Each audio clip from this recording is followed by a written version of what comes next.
잘 오셨습니다. 반갑습니다. 환영합니다. 아멘.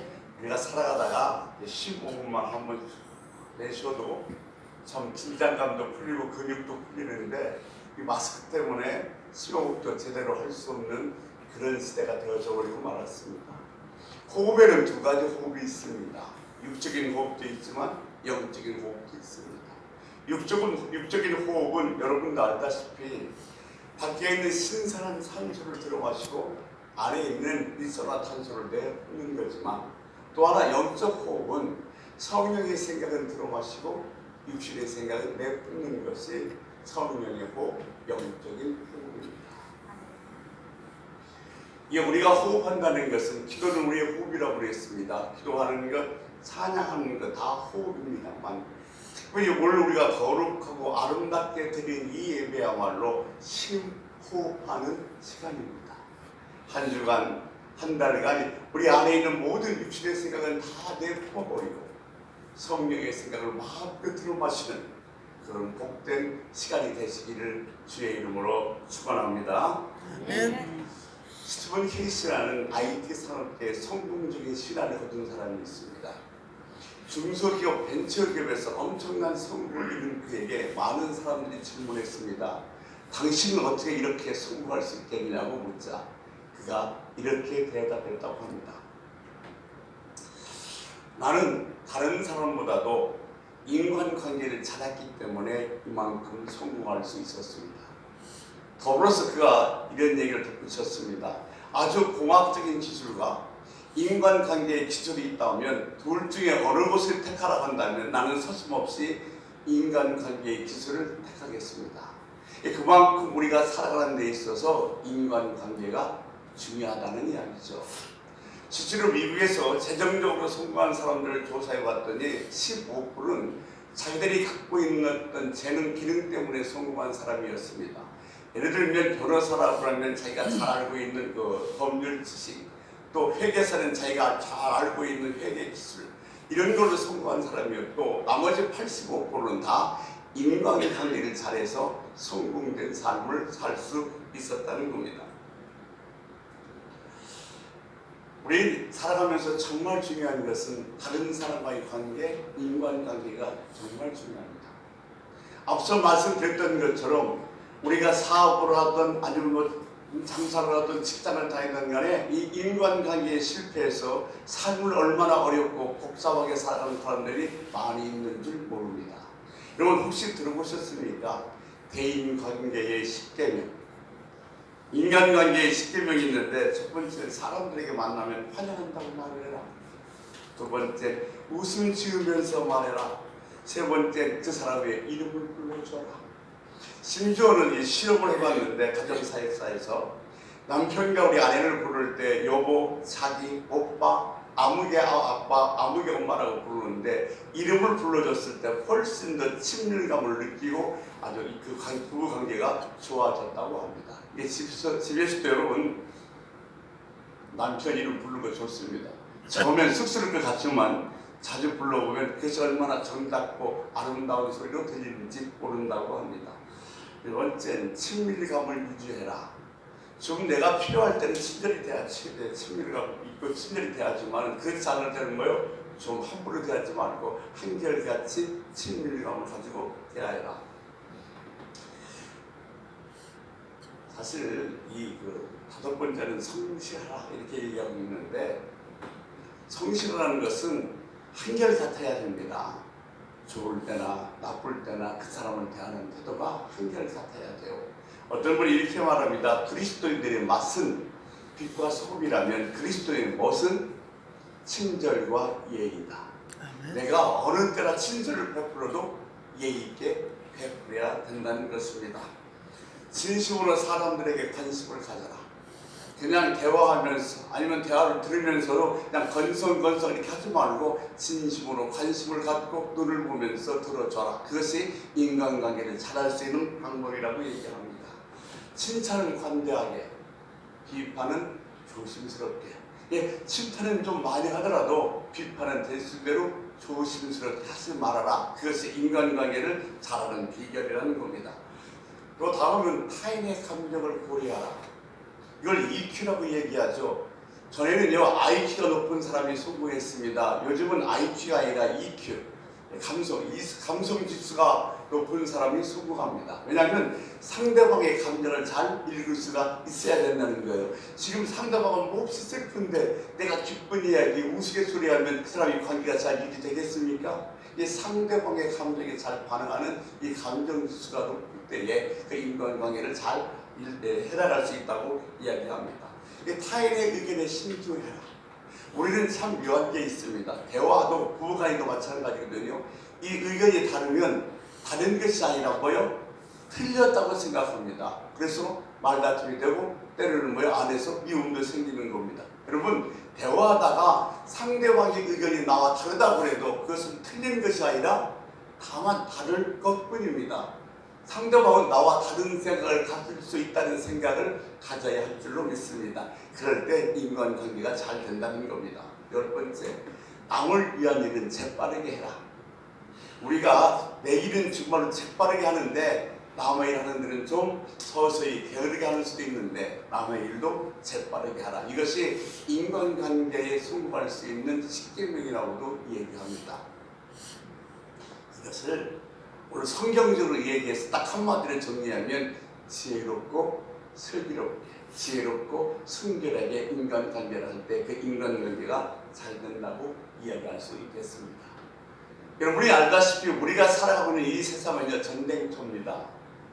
가난과의 전쟁, 질병과의 전쟁, 또 승진의 전쟁, 입시의 전쟁, 또 가정에 있는 주도권의 전쟁. 그런데 육신의 눈으로 보면 이게 다 전쟁인데 우리가 신앙인으로서 영적인 눈으로 보면 이게 다 뭐예요? 영적 전쟁입니다.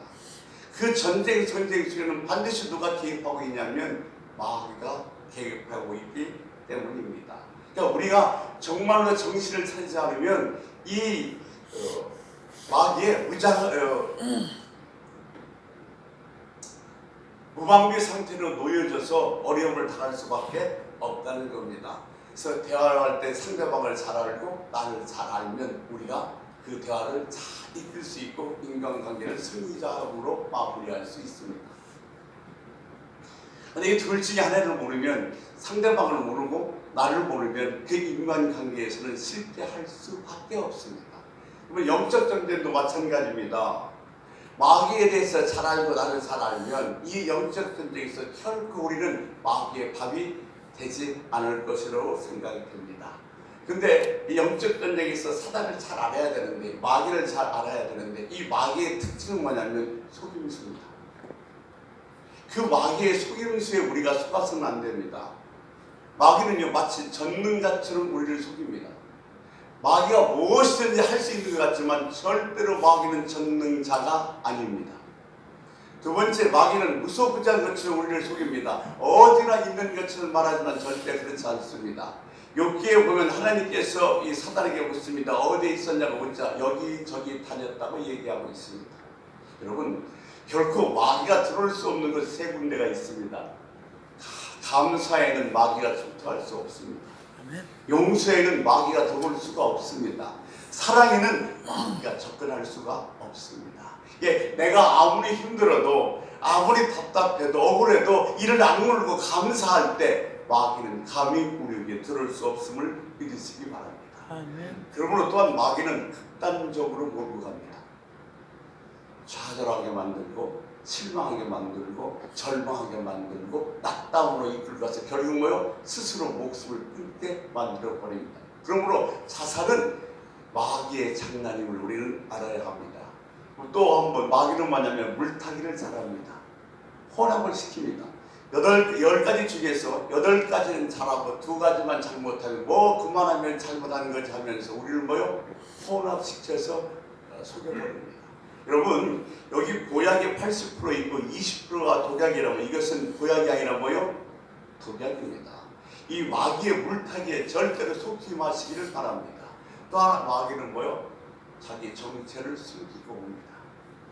사기꾼이요, 나 사기꾼이라고 정체를 밝히고 오면 누가 거기에 속겠습니까? 속이고 오니까 속아가는 것처럼 우리도 마귀가 자기 정체를 속여서 오기 때문에 이 정체에 속아서는 안 되는 줄로 믿습니다. 그래서 우리는 늘 깨어 있어야 합니다. 깨어 있긴다는 것은 기도해야 된다는 것이고, 깨어 있어야 된다는 것은 말씀을 읽어야 된다는 것이고, 들어야 된다는 것이고, 깨어 있어야 된다는 것은 예배에 성공해야 된다는 이야기입니다. 여러분, 예수 믿는 사람들의 이름을 뭐라고 부르시는 줄 아십니까? 두 가지로 부릅니다. 하나는 우리가 잘 알고 있는 성도입니다. 성도라는 것은 구별됐다는 뜻을 갖고 있는데, 로마 시대 때는 이 예수 믿는 사람을 뭐라고 불렀냐면 이렇게 불렀다고 합니다. 이상한 사람들, 정말로 답답한 사람들, 안 통하는 사람들, 이렇게 불렀대요. 왜 그러냐면 로마 정부가 이 종교에 대해서는 관대했습니다. 어떤 종교를 믿든 간에 가이사는 나의 주님입니다 라고 이 말만 하면 그러고 나서 어떤 종교를 믿고 절하고 뭐 아무 상관이 없습니다. 그런데 그리스도인들은 예수 그리스도가 나의 주님이기 때문에 가이사가 나의 주님입니다, 이 소리를 뭐요? 하지 못했기 때문에 사자굴에 들어가고 사지가 찢겨서 죽었습니다. 이걸 보고 그 로마 사람들이, 세상 사람들이 뭐라고 얘기했냐면 이상한 사람들, 별난 사람들, 앞뒤가 꽉 막힌 사람들이라고 얘기했다는 겁니다. 또 하나는 이 예수 믿는 사람들의 이름은 예배사입니다. 이사야에 보면 하나님께서 우리를 만드신 목적은 우리의 찬송을 받기 위함이라고 그랬습니다. 찬송이 그건 뭐냐면 예배입니다. 그러니까 하나님께서 우리를 만드신 제일 다른 목적은 뭐냐면 예배를 받으시기 위함입니다. 오늘 드리는 이 예배가 얼마나 소중하고 아름답고 귀한지 모릅니다. 우리 생의 제일 다른 목표는 예배의 성공한 자가 되어야 될 줄로 믿습니다. 아멘.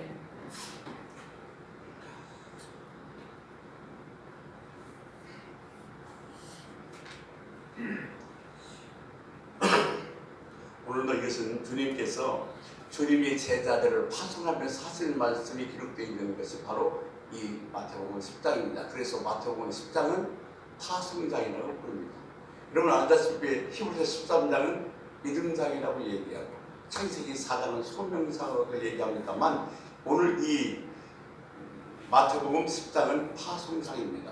주님께서 주님의 제자들을 파송하면서 그들에게 어떻게 해야 되는지, 어떻게 살아가야 되는지, 어떻게 처신해야 되는지를 이렇게 말씀하신 내용이 기록되어 있는 것이 이 마태복음 10장입니다.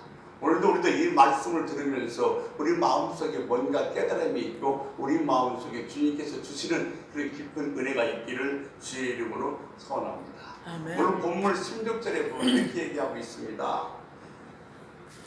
보라, 내가 너희를 보내니 양을 이리 가운데 보낸 것 같도다. 내가는 누구예요? 예수 그리스도. 너희는 누굽니까? 주님의 제자들. 이게 좁게 얘기하면 주님의 제자들, 좀 더 넓게 얘기하면 사역사들, 더 넓게 얘기하면 예수 믿는 사람들이 다 제자입니다. 그들에게 하신 말씀입니다. 그런데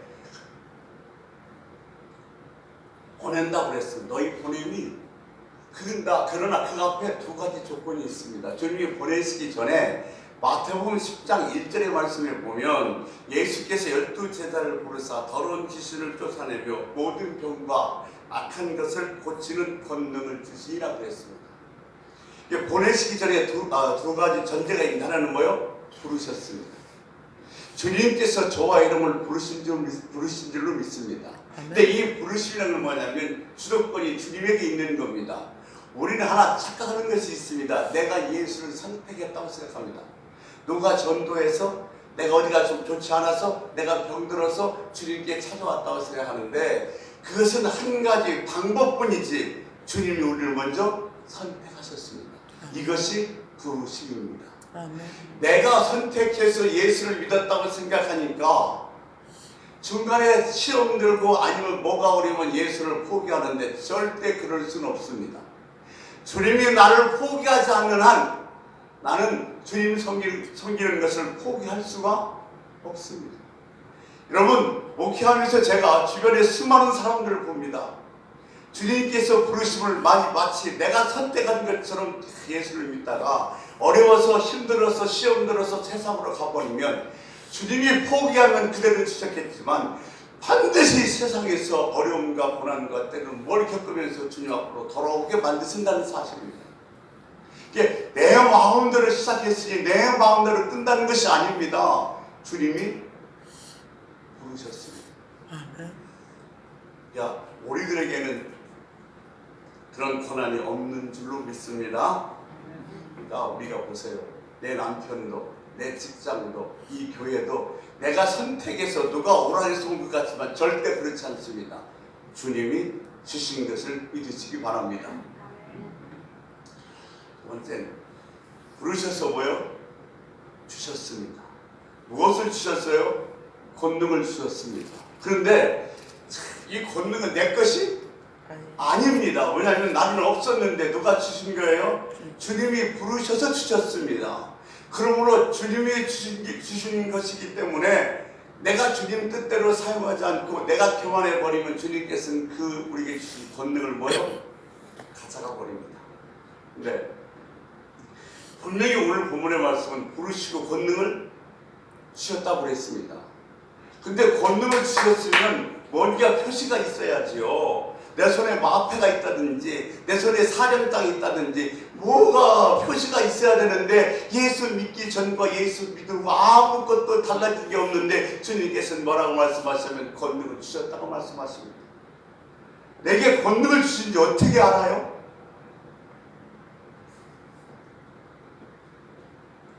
성경에 보면 하나님 사람들이 이것 때문에 고민을 참 많이 합니다. 주셨다 그러는데 내 손은 지금 뭐요? 아무것도 없어요. 특별히 보세요. 이스라엘 백성이 전쟁할 때 주님께서 뭐라고 말씀하셨냐면 하나님께서 적을 내 손에 붙였다 그랬습니다. 그러면 그 적을 내 손에 붙인 줄 우리가 어떻게 알아요? 붙인 줄 믿고 나가 싸울 때 비로소 주님께서 적을 우리 손에 붙여주셨구나 알 수 있는 겁니다. 주님께서 여러분에게 권능을 주셨습니다. 아멘? 아멘. 어떻게 알아요? 내가 가서 써봐야 알아요. 사용해봐야 알아요. 그럴 때 주님께서 내게 이런 권능을 주셨구나, 이런 능력을 주셨구나, 기도에는 이런 능력이 있구나 깨닫게 된단 말입니다.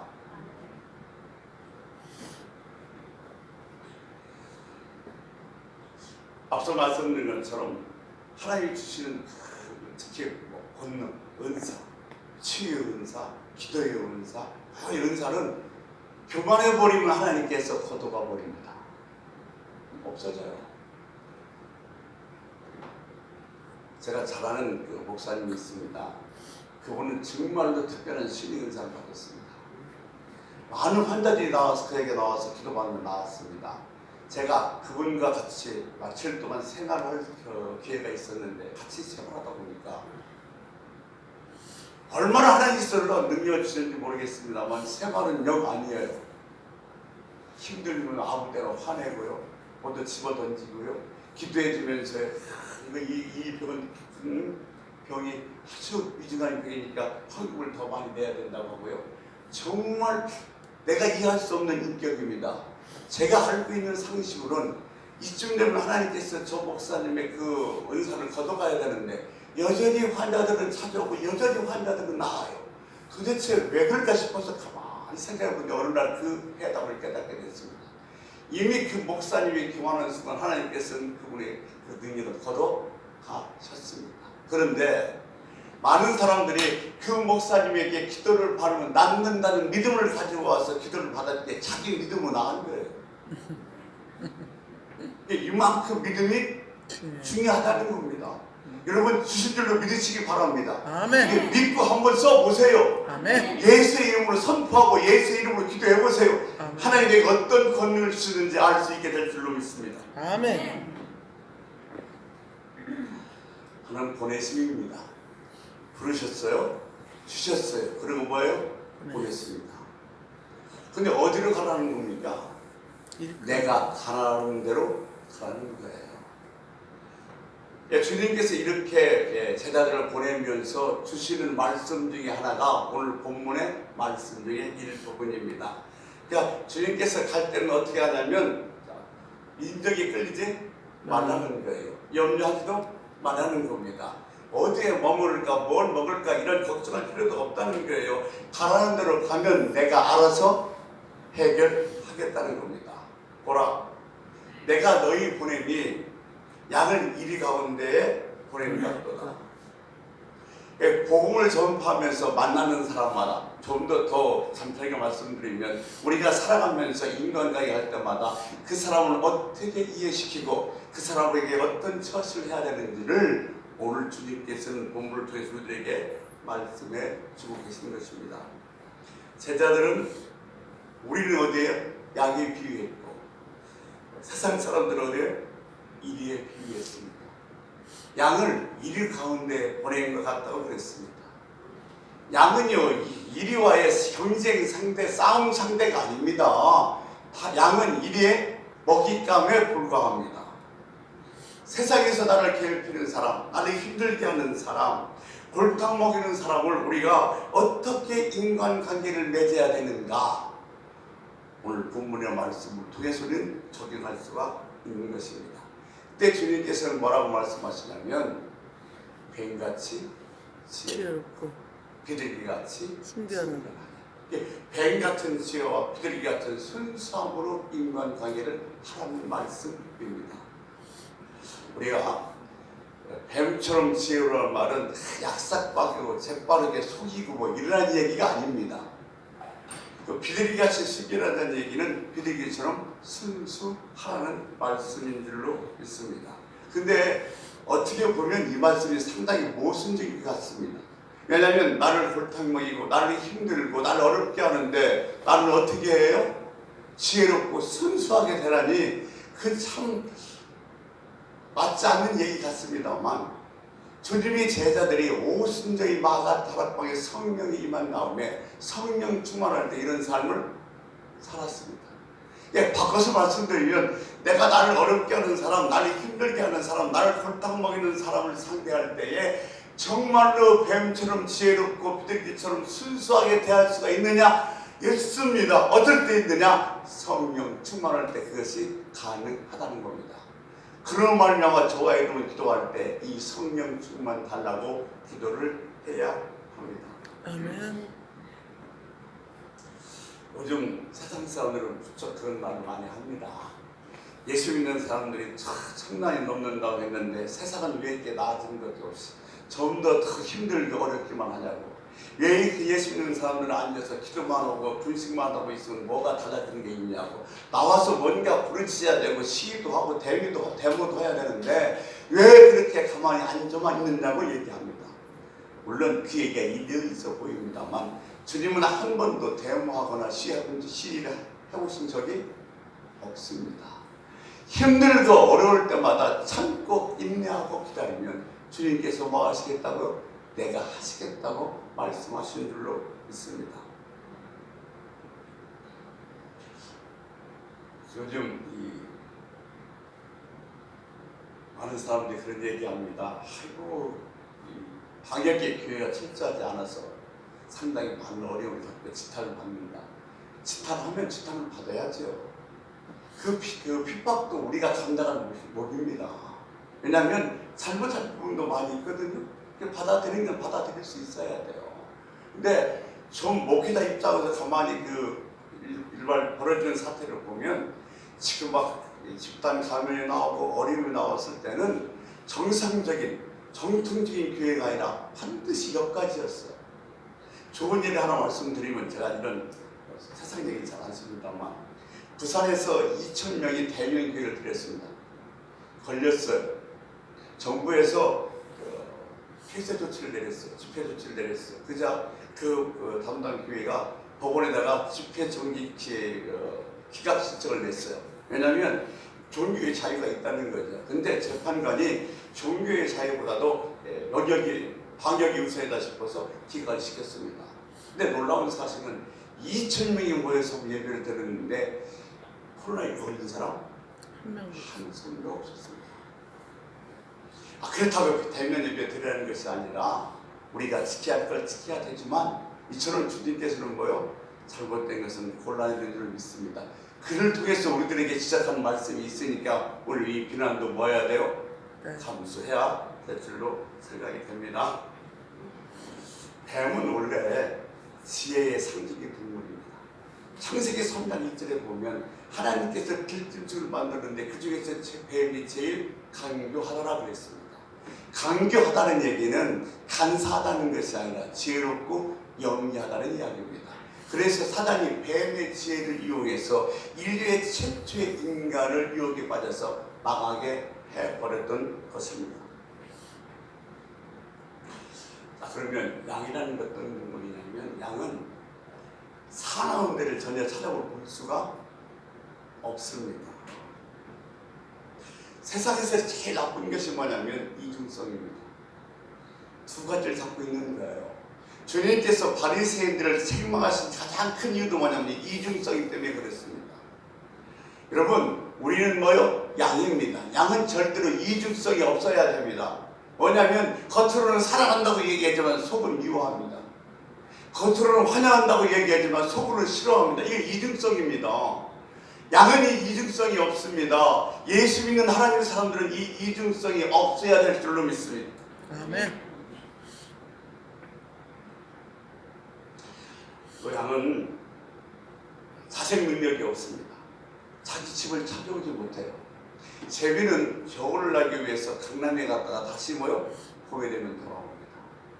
사슴은 자기가 이게 살아남기 위해서 기후변화에 대단히 민감합니다. 심지어는 이 개구리는 보호색을 가졌습니다. 수레같이 숨어서 수컷같이 똑같은 초록색을 가진 걸 말미암아 사나운 동물부터 자기를 보호합니다. 그런데 양은 그런 것이 아무것도 없습니다. 누가 있지 않으면, 돌봐주는 사람이 있지 않으면, 목자가 없으면 양은 사나운 짐승떼들이 먹잇감이 될 수밖에 없는 겁니다. 그래서 목자가 필요한 거예요. 양은 또 대단히 순종적입니다. 수백 마리, 1000마리 정도 그 양을 한 사람의 목자가 그 양을 다 다룹니다. 한 마리만 툭툭 치면서 인도하면 나머지는 줄을 따라서 그걸 다 따라가게 되어 있습니다.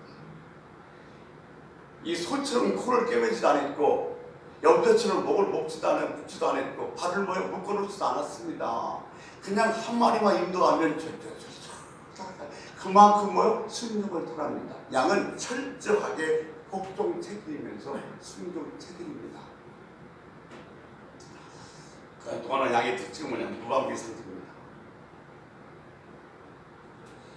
소는 뿔이 있어 들어봤습니다. 말은 뒷발질합니다. 개는 사나운 이빨이 있습니다. 그런데 이 양은 아무것도 없습니다. 스스로 자기 몸을 보호할 아무것도 갖고 있지 않습니다. 오직 목자가 돌봐야 합니다. 그런가 하면 양은 시력이 나쁩니다. 어느 정도 시력이 나쁜가 하냐면 그가 때려져 가는데 앞에 가는 양 꽁무니만 바라보고 갑니다. 그래서 앞에 가는 양이 가다가 땅 떨어지면 계속해서 땅 떨어집니다. 그 정도로 시력이 약해서 목사가 인도해 주지 않으면 그들은 다 죽을 수밖에 없습니다. 양은 다리가 약합니다. 그림 보셨잖아요. 몸은 뚱뚱한데 다리는 약해요. 그래서 비를 맞거나 뭐해서 넘어지고 나면 혼자 일어날 수가 없습니다. 목자가 이렇게 줘야 됩니다. 우리도 환난의 비, 시험의 비를 맞으면 혼자 일어날 수가 없습니다. 목자가 일으켜 줘야 됩니다. 그래서 양이 유일하게 살아남을 수 있는 방법은 뭐냐면 목자를 따르고 의지해야 됩니다. 그런데 목자는 양만 인도합니다. 무슨 얘기인가 하면 목자는 다른 사나운 것 일이나 토끼 이런 사자 같은 걸 인도하는 것이라 오직 양만 인도합니다. 여러분, 존재의 법칙이 있습니다. 양은 양해야 됩니다. 토끼는 토끼해야 됩니다. 근데 토끼가 양이 사자로 변할 수는 없습니다. 즉 우리가 어떤 사자 같은 사람을 만나도, 이리 같은 사람을 만나도, 정말로 늑대 같은 환경을 만나도 양은 양해야 되지, 나도 늑대로, 나도 사자로, 나도 호랑이로 변해버리면 목사의 인도를 받을 수가 없습니다. 그러니까 양은 양이어만 할 때에 하나님께서는 이리 앞에서도, 늑대 앞에서도, 사자 앞에서도 우리를 인도해 줄 줄로 믿습니다. 아멘. 이 지혜가 없는 순결은 어리석음이 되어버리기만 합니다. 그리고 순결이 없는 지혜는 악랄함이 됩니다. 사실 우리가 지혜와 순결을 가져야 되는데 이 두 가지 조화를 이루는 것은 쉽지 않습니다. 이 두 가지 조화를 달라고 우리 주님께 기도해서 성령이 우리와 함께할 때만이 이 지혜와 순결이 조화를 이룰 수가 있는 겁니다. 세계적인 과학자 아인슈타인에게 물었습니다. 당신은 어떻게 이렇게 신비한 과학을 발견할 수 있었습니까? 정말 위대합니다. 그 발견할 수 있었던 비밀이 뭡니까? 묻자 아인슈타인이 세 가지를 얘기했습니다. 하나는 말은 적게 하고 행동을 빨리 해라. 말만 하지 말고 말하는 걸 반드시 뭐요? 실천해야 된다. 두 번째, 삶을 즐겨라 그랬습니다. 여러분, 이 코로나19 때문에 일상이 너무도 반복적입니다. 그러니까 불평과 원망이 나올 수밖에 없습니다만 이 가운데도 뭐 할 줄 알아야 돼요? 즐길 줄 알아야 됩니다. 뭐든지 공부도 신앙도 아니면 운동도 즐기는 자가 승리입니다. 이 어려운 가운데도 신앙으로 즐길 수 있는 은혜가 있기를 축원합니다. 아멘. 자기 직장에 코로나19가 걸려서 2주간 자가격리하는 분이 있어요. 2주 동안 혼자 자가격리하면 얼마나 힘들고 어렵겠습니까? 그런데 그가 자가격리를 끝나고 나서 음성 판정을 받고 뭐라고 얘기하면 이렇게 얘기합니다. 정말로 자기 인생에 이처럼 즐겁고 신나는 시간은 없었다는 겁니다.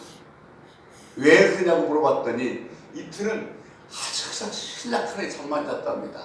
그리고 3일째부터 일어나서 찬양하고 기도하고 말씀 읽고 찬양하고 기도하고 말씀 읽는데 하루가 언제 갔는지 모르게 사라졌다는 거예요.